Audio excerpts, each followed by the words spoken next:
Today on the podcast, we are talking more NFL football. That's right. We're talking more NFL football. And we're talking about a review of the season in general, including the playoffs.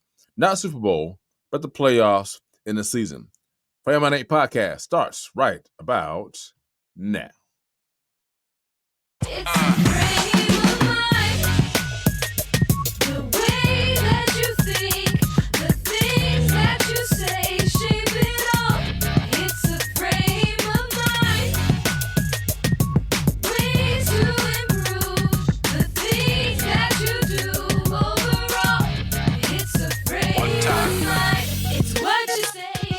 Ladies and gentlemen, welcome to the Fam 8 podcast. It's your boy Simbawi Nibali Jr., a.k.a. TK. Along my man Omar Williams, we call him O, and Denise Obi, we call her D Nice. Y'all say what's up to the peeps. What's up, good people? Hello, hello, hello. It is another lovely Wednesday, and y'all know how we do. We get things started and popping right away. But before we do, it is Affirmation Wednesday. So if you got your affirmations out or you got to memorize or whatever you need, let's get that rocking and rolling, get this started, and get our day going. Are you ready? And here we go. Today will be a good day. Today will be a great day. Today will be an awesome day. Today will be an amazing day. Today will be a phenomenal day. Today will be stress-free. Today will be a stressless day. Today, I will overcome all barriers that want to block my progress. Today, all circumstances, issues, and situations will work in my favor. Today, I'll become better than who I was yesterday. I am a go-getter. I am triumphant. I am victorious. I am an overcomer. I never lose. I either win or I learn. I take authority over this day. I will dominate this day. I will conquer this day. And everything I have spoken into this day will happen as I have affirmed, because I am more than a conqueror. Let's get it started. So today we are talking more about the NFL season, 2023-2024 season, in review. Last week, we talked about Super Bowl and the teams that kind of fell short in the playoffs. I talked a little bit about, the whole gambling aspect of how that's kind of been the contracts and things that have happened at the NFL there. And now we're going to talk about just the season in review in general, including playoffs, but not Super Bowl. And so today's going to be more of an open discussion, open conversation, no real script to it. And sometimes that's the best thing, because you just kind of get to go at it without having a script. So we're going to be unscripted today. This is Fairmind Inc. Unscripted on the NFL season. So my first question is, and I can't remember who all said what, but I know we had Super Bowl predictions of who's going to get there, right? It's the only thing about Super Bowl we're going to talk about. Of course, I personally said that the Bengals would get there, and I personally believe if Joe Burrow had not gotten hurt, we had a good chance of getting there. Unfortunately, that wasn't the case. So, hey, that's how things happen. But from a season standpoint, for both O and Denise, what was the most surprising thing that you saw during this NFL season, whether it was regular season, playoffs, or a combination of both? What was the most surprising thing that you saw that caught your eye this season? I'll go.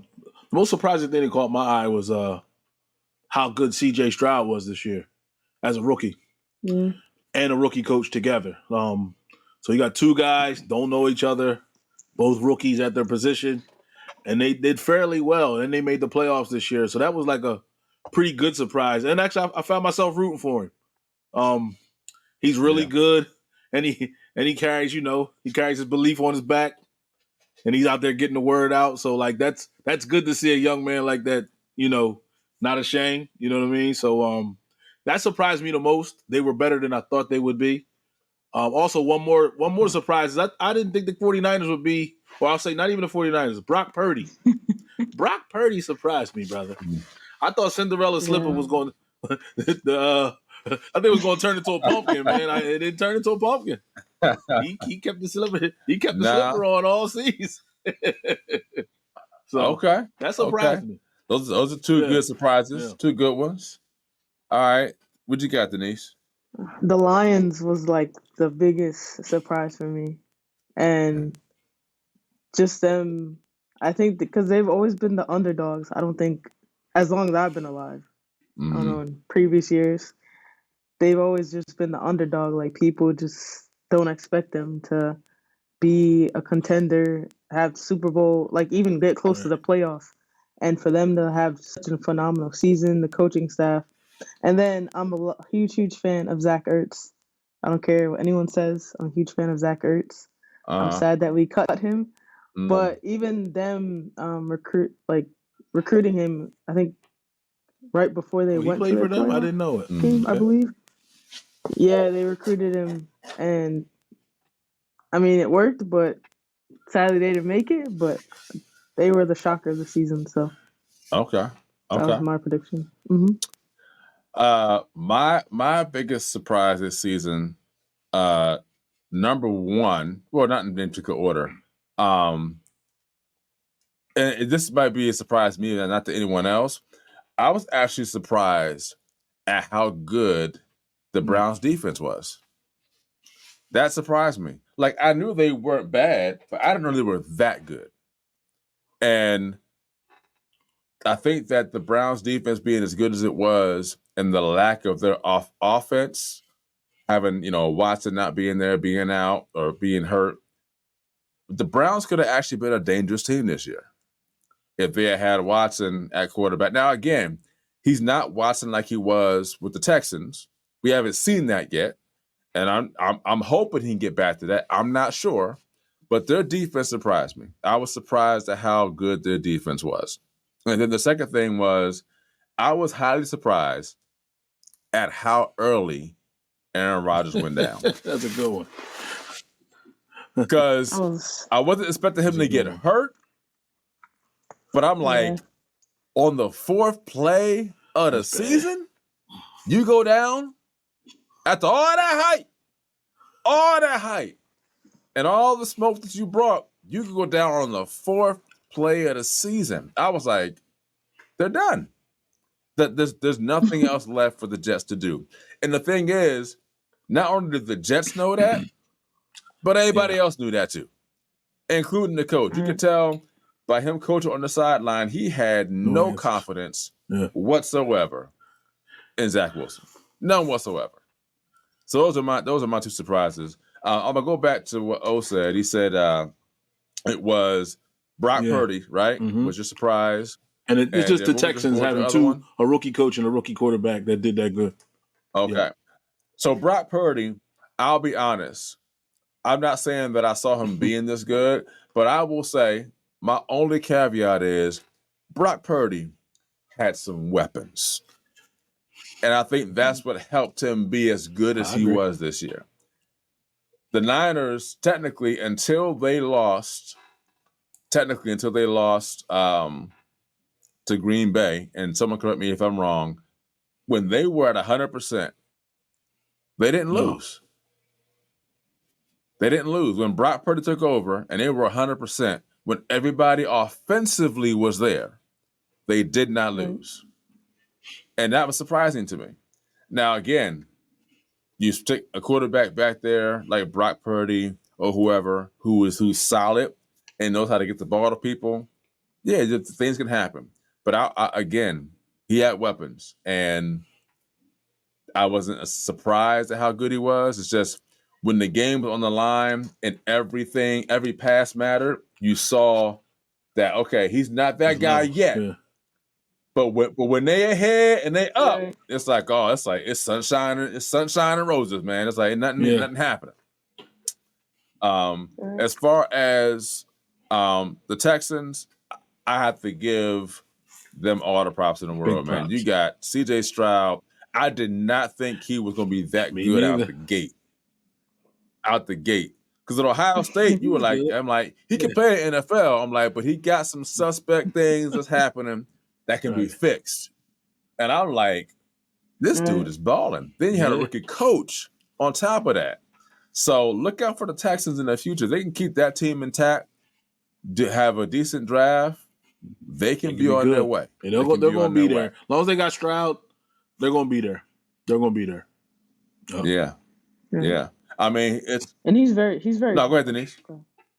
Very. I was gonna say he's very humble too, because I've like watched him like in interviews and just outside of football, and it's like you could tell he's just a very humble and just grounded guy. So I was like, this could work for them. And I hope he says that money comes, because yeah.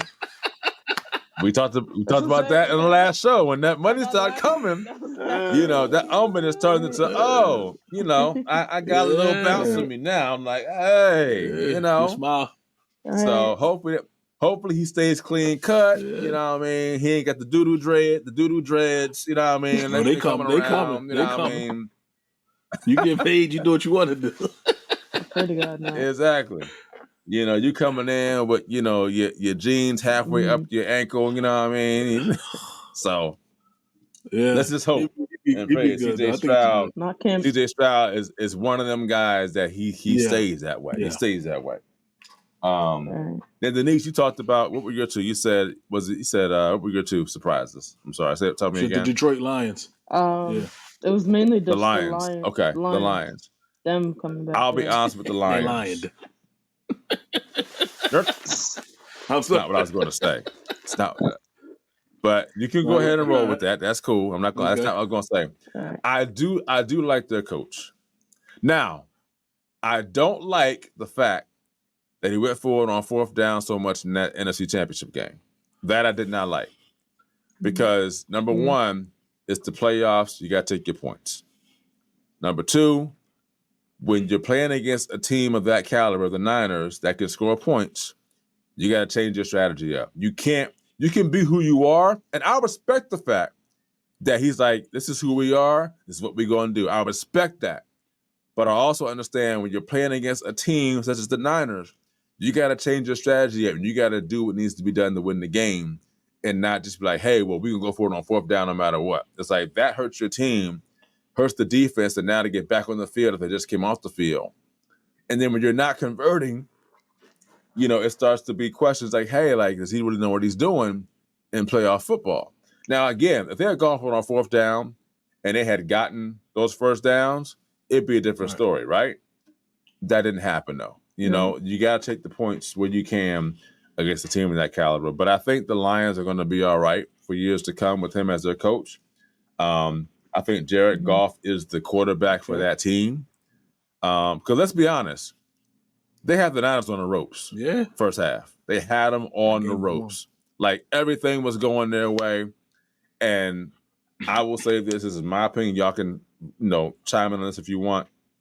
I felt as though in the second quarter, when they were down there on the 1 yard line, that they should have punched it in for a touchdown rather than kick the field goal.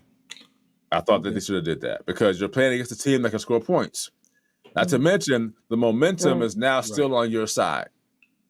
Field goal is fine, but when you're that close, if you had gone for it and didn't get the touchdown, I would have respected it more, because now at least you're saying, hey, we're trying to knock you out with a touchdown. Because now you look at the game could have been won if you scored that touchdown. Because you look now in the second half, how the game went, they actually would have won the game even with San Francisco doing all what they did. They still would have won the game if they had scored that touchdown rather than that field goal. Again, I'm not saying that they made bad decisions. I just think that playoff football, playoff basketball, any playoff sport, the playoffs is a different beast. And you got to come prepared to put all your cards on the table to do what needs to be done. Because, let's be honest, teams have film on you for the whole season. If you don't change what you're doing, they can adapt to taking you out. So anybody have anything they want to say on that? Are we good? Okay. Moving on. So the season kind of looked weird again. If I'm not mistaken, correct me if I'm wrong. Because listen, I don't do all of the research that needs to get done, but I believe we had a team that was won the division that had a losing record. I can't remember who that team was off the top of my head, but was it Tampa Bay? Or at least Tampa Bay losing record. Ooh. I think if you're going to have a losing record and you're at the top of your division, you should be a wild card. And whatever other team in the other division that has the next best record should be the team that gets that spot and gets a bye. I think because how is it you have a losing record and you have a bye, or you're able to get a spot where you get a home game, not a bye. You know, exactly a home game. Right, you get a home game. Yeah, I don't understand how that is a good look for the NFL. Now again, I could be wrong, but it's not the first time it's happened. The Giants did it one year, and so I'm like, man, like you got a losing record. So number one, it tells you how bad your division is. That's number one. Okay. Number two, it goes to show us that, man, so all the hard work other teams put in, now mind you, it's professional football. So it kind of is what it is. It just doesn't, to me, it just looks bad. And you got a 7-9 team that has a home game in the playoffs because they win the division. Right. That's all I'm saying. Any thoughts on that? They need to rethink that rule because you got some divisions where you may have two teams that are three or four game losers in the same division. Mm-hmm. So it's like if you don't win that division, you got to go on the road and play a team like Tampa Bay. That's crazy. Like you got to go to Tampa Bay with a better record than them, and home field advantage does mean something. I don't care if you're a losing team or not. Every team in the NFL can beat you. I don't care from 49ers to I don't even know who the worst team in the league was. Let's say the Rams or something. I don't know. Anybody can lose a game to a team away. Right. Like I think it was Carolina this year. I think it was. Yeah. Oh my gosh. They won 2 games. That was it. That's another 2 games. I forgot about them. The eye test wasn't good on that quarterback. What's his name? That was the guy from Bama, right? We got the guy, but we know he played for Bama. Yeah, he was an all-time high school player, all-time college player, big NIL deal guy. He gets to the pros and acts like yes. He flakes. Sometimes I don't want to lose my point on him, but that was a surprise too. He was supposed to be like the top. He was supposed to be C.J. Stroud. Bryce Young. That's who it was. He was supposed to be Stroud. Yeah. And he ended up looking like Doug Peterson. Or I'm sorry, not Doug Peterson. He ended up looking like who's a quarterback from Tampa Bay? Baker Mayfield. Baker Mayfield might even play better than him. Like Baker Mayfield. Mayfield actually had a good season this year. He did have a good season. He did. I apologize for using his name. Yeah. So well, we have the Baker Mayfield from Cleveland. We'll say that. That's what we'll say. From Cleveland. All right, that's what we'll say.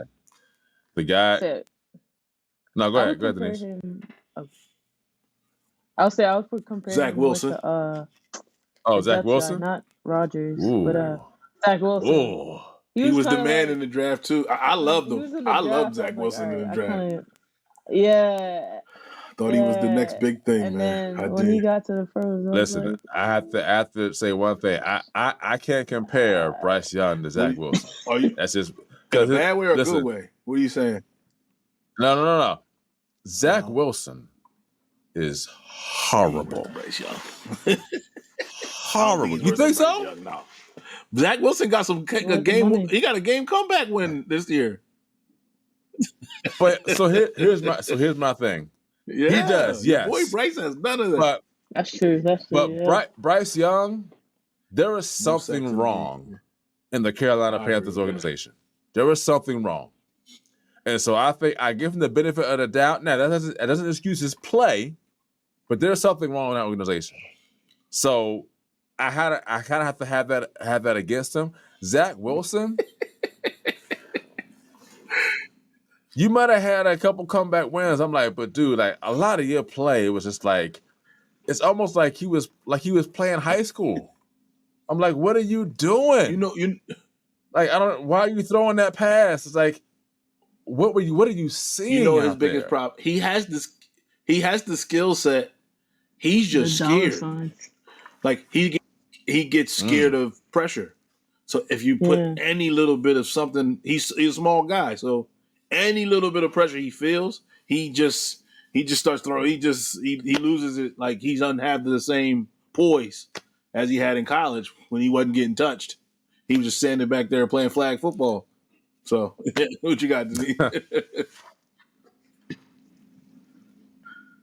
I was saying, it's funny because I think it was right after the draft, they showed a video with, it was Zach Wilson, like all these other guys that got picked.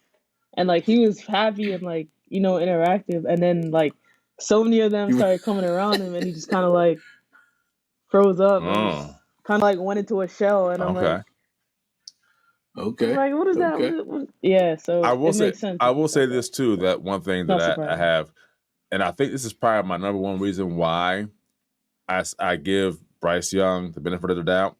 Zach Wilson didn't take responsibility. He didn't take responsibility when he was asked about, what happened in the game. He didn't take responsibility.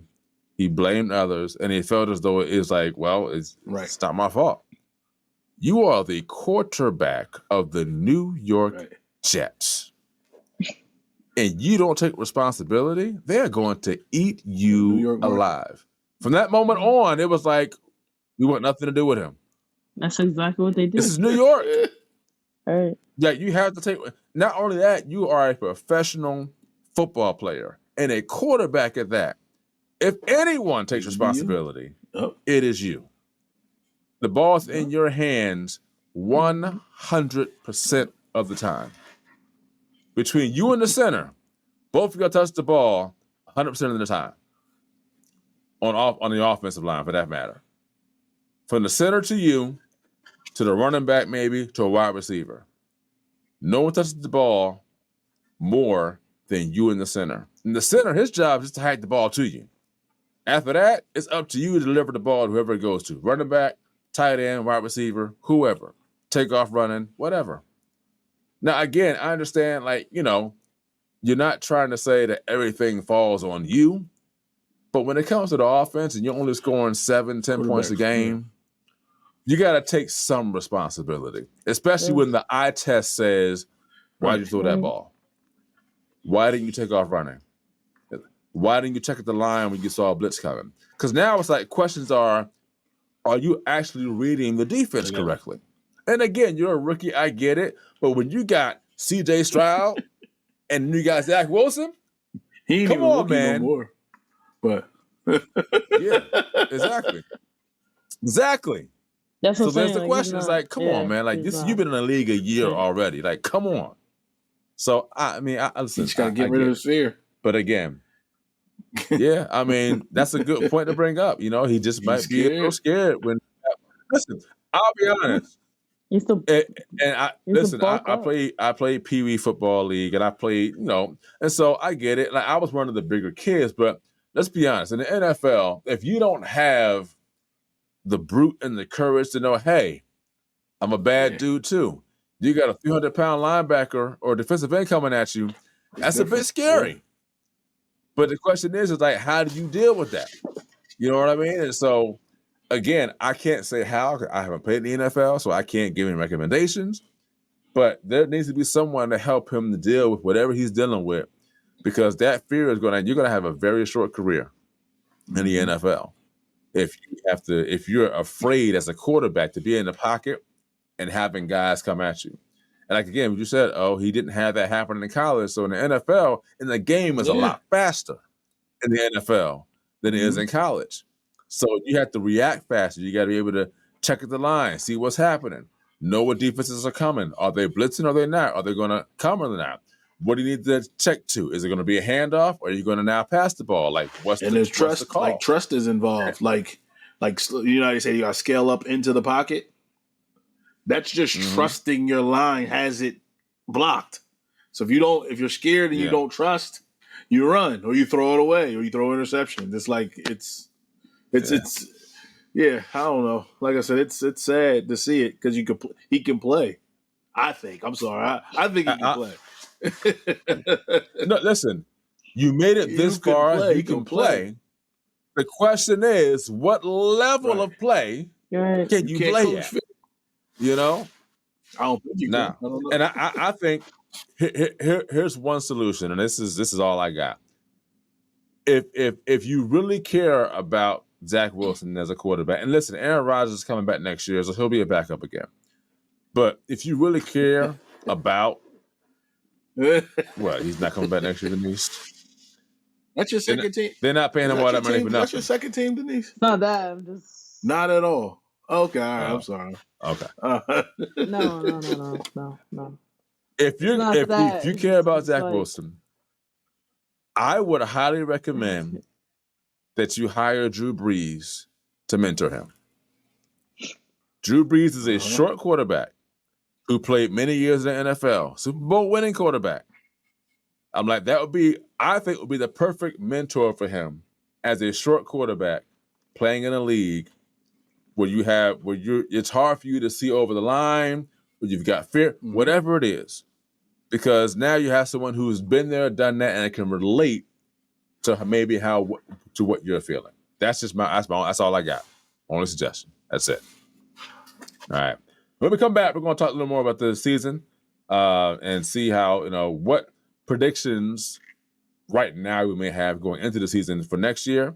And maybe we'll actually even talk a little bit about this new football league that has combined to form its own league to start playing. I believe they start playing in March, I believe. Fair Money Podcast. We'll be right back. Are you looking for an apparel company that's positive, uplifting, and truly cares about you? Then look no further. Frame of Mind, Inc., an apparel brand company, impresses on individuals to think positive thoughts, say positive things, and do positive deeds. Get positive apparel, such as t-shirts, hoodies, and wristbands for children, teens, and adults in various colors and sizes. Customized services include logo and t-shirt design, screen printing for individuals, families, schools, profit, and nonprofit organizations. You can reach Frame of Mind, Inc. at 302-689-3499 or visit their website at www.frameofmindinc.com. Frame of Mind, Inc. Think it, speak it, achieve it. It's a frame of mind.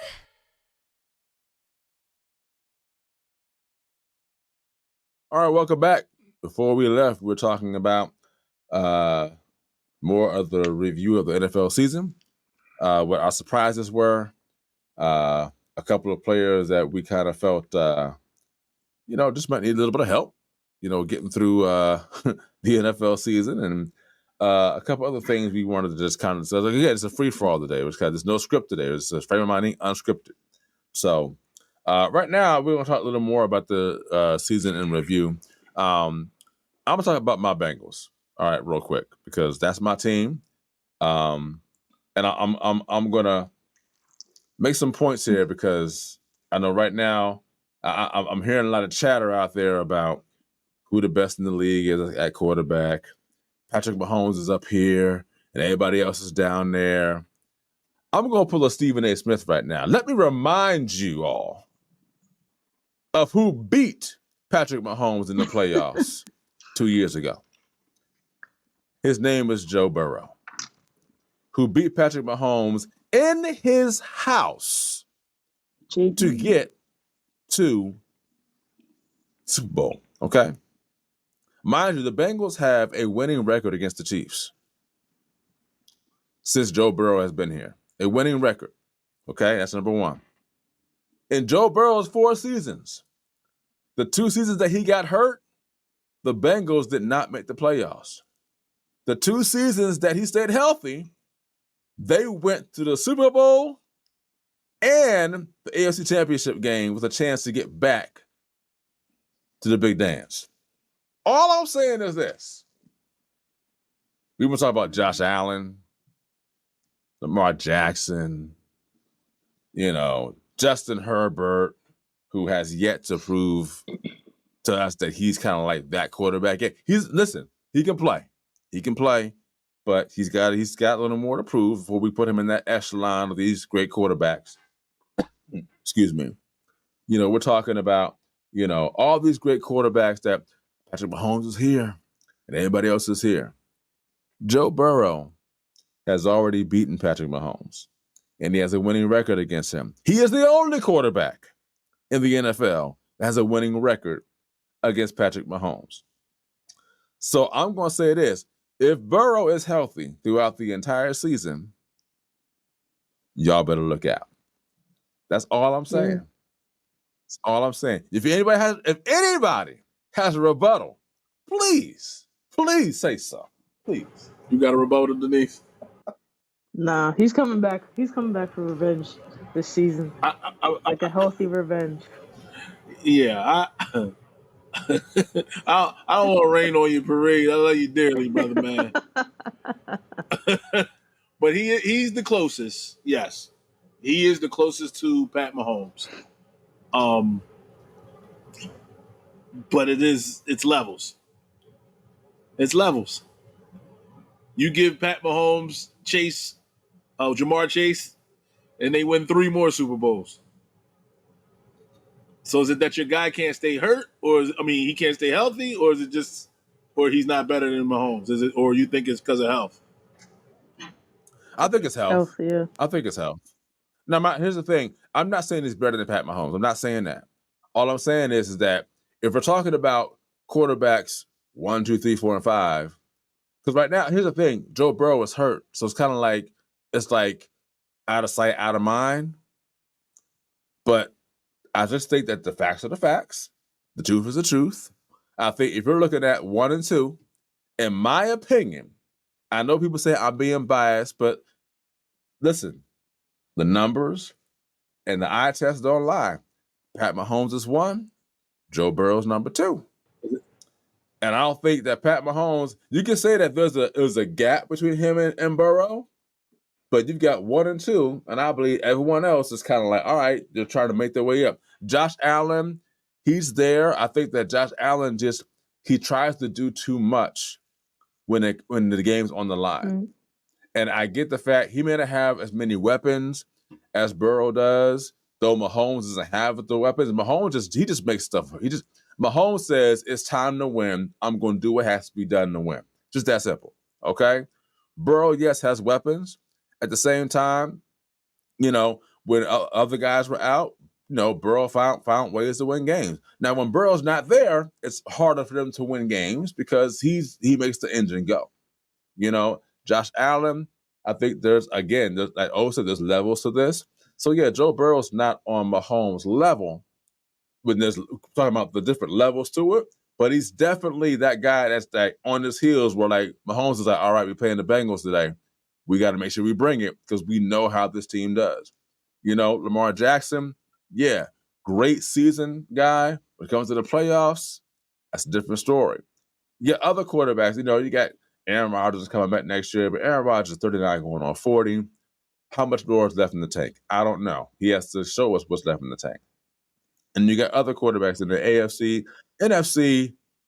You got guys here and there. People say, well, Brock Purdy, he had an MVP season. Okay, great. No contest there. I'm vouching for my guy, and I believe that he is the number 2 quarterback in the league behind Patrick Mahomes. That's all I'm saying. It just hit me when you said that. Who's a legit quarterback in the NFC? Can you name? There might be a handful, and when I say a handful, I mean maybe 3. And as of right now, if I'm gonna roll anybody off, I mean I probably gotta think about that before I even say a name. To be honest, okay. Yeah. I mean, other than Jalen Hurts, okay, you got Hurts. Who else is out there? You don't have Hurts either. And I said we don't. I don't know. here's the thing, though. I say Jalen Hurts because of the fact, yes, he's been to the big dance, okay, and the benefit of the doubt with Jalen Hurts is the OC situation. It's like it hasn't been consistent, and you may say, well, you have other guys who you can plug in that system and give them a different OC every year. It's like they can thrive in it. Well, we don't know that. He's the only one who's been through that in multiple years. Can Pat Mahomes thrive in that? I don't know. He hasn't had that. He's had consistency since he's been here, so that's not a question for him. Joe Burrow, consistency. We can't say that about him. Josh Allen, consistency. Can't say that about him. Now, I think Buffalo's OC got fired this year, I believe, because of what happened in the playoffs, but he's had that same guy for the past, 3 years or so. So there's consistency in other areas with Philadelphia. It hasn't been the case except for that 2-year span where he had the one guy that came in one year, following year, they make it to the Super Bowl. So that's the difference, So, but in the NFC, Jalen Hurts is the only name that comes to mind off the top of my head and that just shows me just how weak the NFC is at the quarterback position. The AFC is loaded. Like it's loaded from top to bottom with quarterbacks. The NFC is just kind of like this, What about Dak? Nobody like Dak. Y'all gotta show Dak some love, man. No. He's You're good, right. We but- got to show Dak some love. But again, Dak is also, he reminds me of Lamar Jackson. He's got that great season, and December comes, and it's like you just start falling off. And it's like, what's the deal with December and January? And so, listen, I strongly believe that Dak Prescott peaked out 2 years ago. Now, this year he had a great season. Yes, he did. But I don't think he's going to get any higher than what he is now. I think he's already there. There's no more ceiling to get through. It's just you remain consistent where you are now, or there's going to be a slow decline or a quick fall off. That's my opinion. Go ahead, Denise. You got something you want to say? I was saying, dude, because he's a free agent. I think he's a free agent. Do you think they're going to renew his contract? Or they are. Yeah, they haven't drafted like they want to change his position. So because the question is, who are you going to get? Yeah. Who are you going to get? Unless you draft a quarterback out of college, who are you going to get to replace Dak Prescott? Nobody. And they haven't in a while. They haven't drafted a quarterback in a while. So they haven't. Now, I will say this: the backup did pretty well in those a few games he was out. But again, he's not getting paid like Dak is, so Dak's going to continue to be the starting quarterback for that team. It's that simple. Again, Dak Prescott, and here's my thing though. Here's where things get dicey. He is phenomenal at home. Mm-hmm. He's okay on the road. Phenomenal at home, okay on the road. That doesn't get things done. You have to, if you're going to be phenomenal at home, at least be great or good on the road. On the road. You know what I mean? You can't just be okay. You got to be good or great. So I think that's just, and again, Dallas had the team. They had the team. They had the pieces. It's just that playoffs. It's just that those playoffs, like Jim Moore said, playoffs. Playoffs. I mean, it's just something about it. And here, while we're on Dallas, let's just talk about this real quick. Y'all gonna get mad at me, but that's okay. I am speaking straight up truth. The Dallas Cowboys are not America's team. Wow. He said it first. You heard it here first. The Dallas Cowboys are not America's team. Mm-hmm. America's team transitioned from Dallas to New England when Brady was there. That. The New England Patriots were being patriotic, right? Transition. All right? As of right now, America's team is the Chiefs. Right now. Go ahead. No, I'll say I wholeheartedly agree with that. But you know what I would want to see? I would want to see CeeDee Lamb playing with Patrick Mahomes.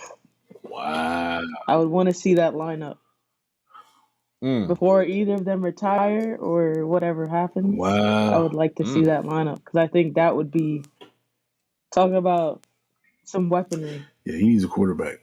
Because I feel like they're not utilizing CD to his full potential in Dallas right now. I just from what I've been watching, that's what I see. That's a good point because I think that Dallas could use CD Lamb like the Niners use Debo. Oh, okay. Okay. Okay. Because Debo's everywhere. He's in the backfield. He's wide receiver. He's running in motion. Like he's confused. Even Jamar Chase, like he's running in motion. It's like he's confusing the defense. It's like, okay, where's he going? What's he about to do? Right. CeeDee Lamb just stays in one spot. He don't move. He don't go in motion. There's no guessing where he's going. So it's almost like your OC needs to find some sort of creative way to use CeeDee Lamb to make defenses play, to almost confuse them or make them say, hey, you got to know where CeeDee Lamb is. He's in motion. Where's he going? What's he doing? He's in the backfield. Are they going to hand it off? What are they going to do?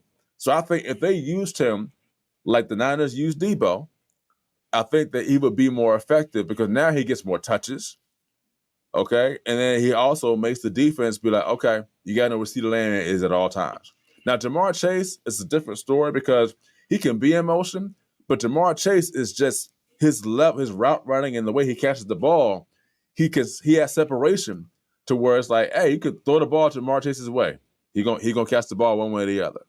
CeeDee Lamb can be that guy, but it's like, hey, it's about ball placement. What's his route running like? So it's like there are questions there, maybe not legit ones, but again, the eye test doesn't lie. It's like, what's he bringing to the table? And again, like Denise said, is Dallas using him correctly for him to be effective on that team? That's all I'm saying. That's all I'm saying. So, last thing before we go, we're going to talk a little bit about this new league called the United Football League. The United Football League. This is a merger between the XFL and the USFL. Now, we have yet to see what happens with this because this is brand new. Dwayne "The Rock" Johnson, which I actually looked at his, what he's worth, his net worth. I didn't know it was as high as it was. Like his net, I don't have the numbers in front of me, but his net worth like skyrocketed.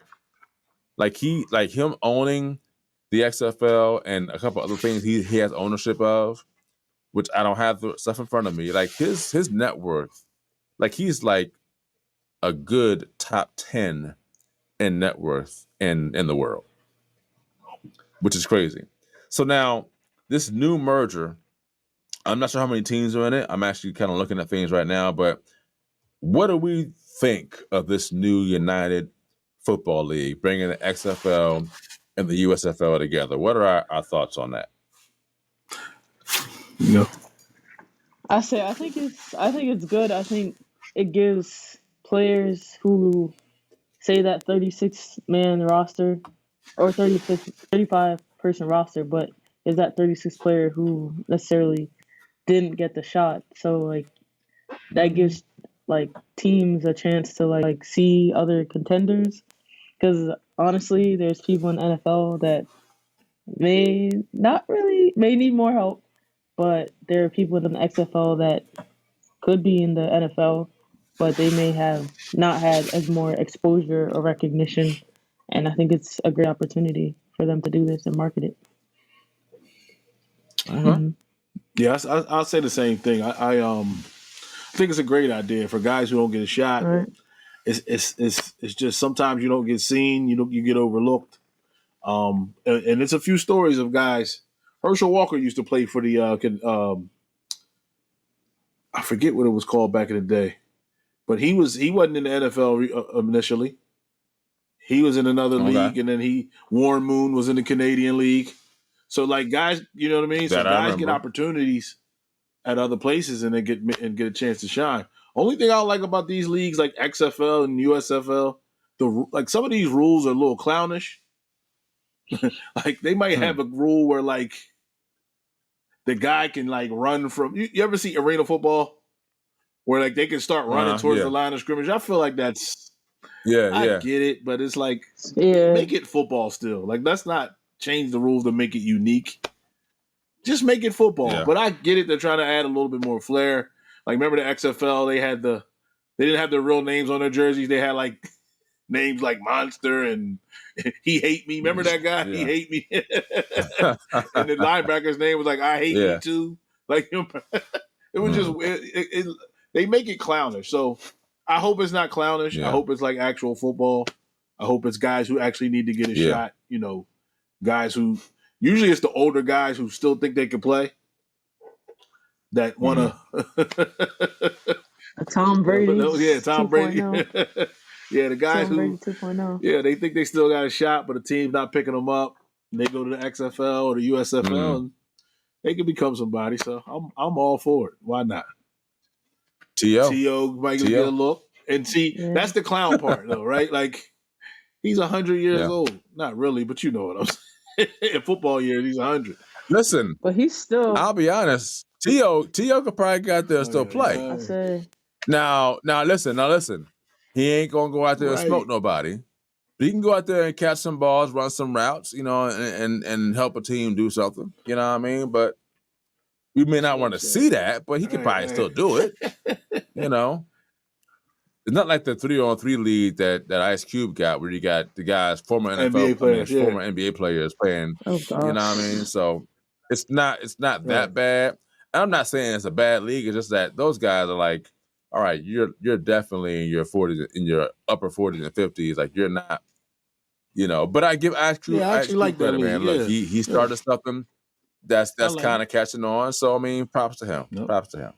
So we'll see how the as they call it, the UFL, not the NFL, the UFL does. I think it's pretty cool that they have spring football because basketball lasts for a long time. Baseball has its time, and hockey. So NFL season it's really short. But again, to have something in the springtime, it kind of keeps football kind of fresh in our minds. And hopefully, as O said, it's not a clownish league. I don't think it will be, but again, we'll have to see how things go and how things happen. Any last words before we end the show out today from either of you? My last words are, I think we take coaching for granted. Like we name these players and like we look at like Mahomes has one of the greatest coaches of all time. Right? Like Agreed. Joe Burrow got a good coach. Brock Purdy got a good coach. We tried to compare, like we said, CeeDee Lamb's not getting used right. Why? Well, their coach is just okay, right? People are now questioning Nick Sirianni because of the fall off. I just think that coaching, I think the players win the games, but coaching is important because you got to put your guy. You're a championship coach, brother. You know what I'm saying? Like, you got to put your guy in good position. You know what I'm saying? So I think that's my last words. I think coaching is we take it for granted, and we don't put a high like a high value on it. I think we look at the players as if they're just a one-man band and they can do it all. No, if Andy Reid didn't call the right plays, Mahomes will look like me out there. Well, not really, but you know. You know what I'm saying? I hear you. So this is to go off. We didn't really talk about this, but just to also add to the coaches, also the owners of these teams. I think they need to like step back a little more and give these coaches a chance to coach not only the players, but you know, just think about the team. Give them the chance to do what you hired them to do, and not be a helicopter owner. That's all I have to say. That's a good one. A helicopter owner. Yes. Okay. My last word. Well, I'll stay on the same topic, man. But coaches, Mike Tomlin said something really key in his interview with The Pivot, and I don't have the quote in front of me what he said, but he said something as though he said that he loves coaching. He said the one thing he will never back down from is coaching a guy. He said, you know, that's one thing he will never back down from. He said he will see what a guy is lacking, and he'll say, this is an opportunity to coach someone. And from a coaching standpoint, I think that Mike Tomlin doesn't get enough credit for what he's done with the Pittsburgh Steelers.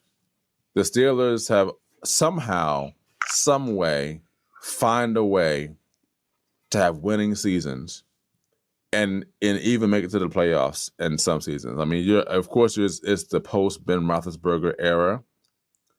But to have the quarterbacks they have now and the team they have now, yes, they had some clowning moments during the season. But Mike Tomlin found a way to still get a winning record out of those men. And I think coaching in the NFL particularly, you're coaching men. And I think that that's commendable for anyone to be able to coach other men to come together and do something and be united as one to accomplish a task. Because in college, you're still coaching young men who have come out of their boyhood and are in their young man phase. And so it's a different coaching mentality. When you're talking about professionals who are getting paid millions of dollars, that's a lot to coach. And so again, what both of you have said when it comes to coaching, I think that it's just something that needs to be respected. Again, Andy Reid, one of the greatest coaches to ever coach the game. And all those who are coaching now, even when coaches who have bad seasons or don't have enough time to really build the team that they like to. I've always been a big person on 5-year plans. I'm like, give the coach 5 years. You know what I mean? And if things just aren't going the way you like at the 5 years, okay, you have the right to let them go.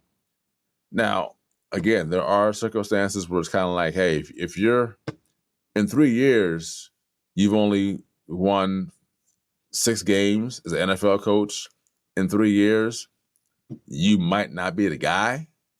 But if you're competitive and you're making strides, hey, let's hit the 5-year mark and then reevaluate.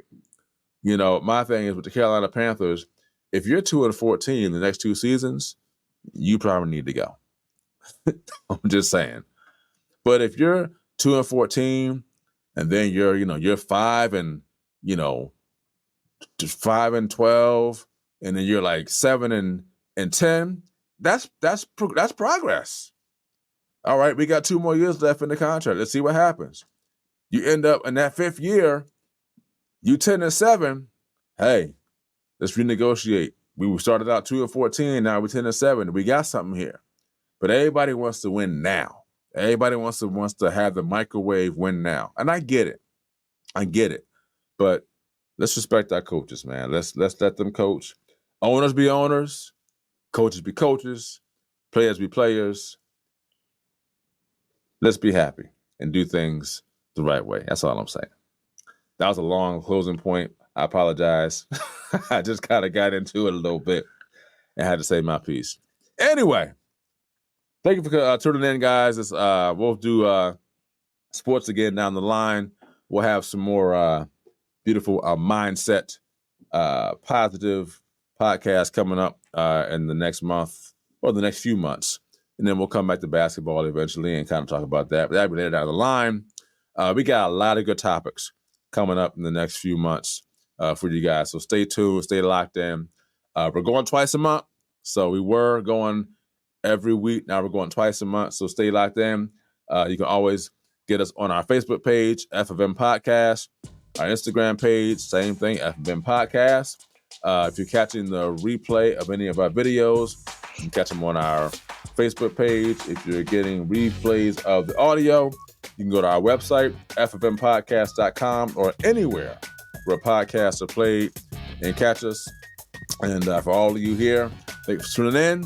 Continue to think it, speak it, and achieve it. And until next time, myself, and Denise, we holla.